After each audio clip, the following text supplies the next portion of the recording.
سنا FM Kashmir net work کی Urdu head lines کے ساتھ میں ہوں اقرا رفیق۔ آزاد جموں و کشمیر قانون ساز اسمبلی کے مخصوص نشستوں پر انتخابات کے لیے پولنگ آج اسمبلی ہال مظفر آباد میں ہوگی۔ خواتین کی 5، علماء دین و مشائخ کی 1 اور ٹیکنوکریٹکس پروفیشنلز کی 1 نشست پر امیدواروں کے درمیان مقابلہ ہوگا۔ خواتین کی مخصوص نشستوں پر 6 امیدوار میدان میں ہیں، جبکہ علماء دین و مشائخ کی نشست پر حافظ طارق محمود اور محمد مسخر سعید، جبکہ ٹیکنوکریٹس پروفیشنلز کی نشست پر سید افتخار گیلانی اور صاحبزادہ ذوالفقار علی کے درمیان مقابلہ ہوگا۔ ریاستی باشندگان مقیم بیرون ملک کے لیے مخصوص نشست پر 1 امیدوار کے کاغذات منظور ہونے کے باعث انتخاب بلا مقابلہ ہو چکا ہے۔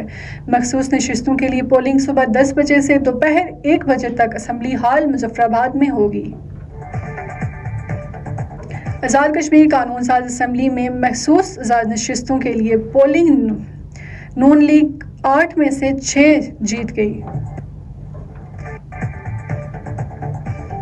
بھارتی تحقیقاتی ادارے SIA کی ٹیموں نے بھارتی فورسز کے ہمراہ سری نگر، کپواڑہ، پلوامہ،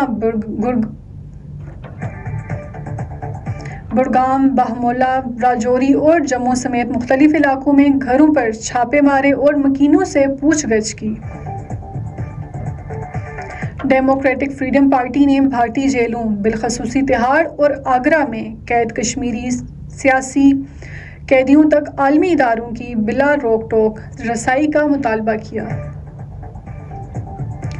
بھارتی تحقیقاتی ادارے NIA کی جموں میں قائم خصوصی عدالت نے کشمیری خاتون کارکن انشا جان کی درخواست ضمانت مسترد کر دی۔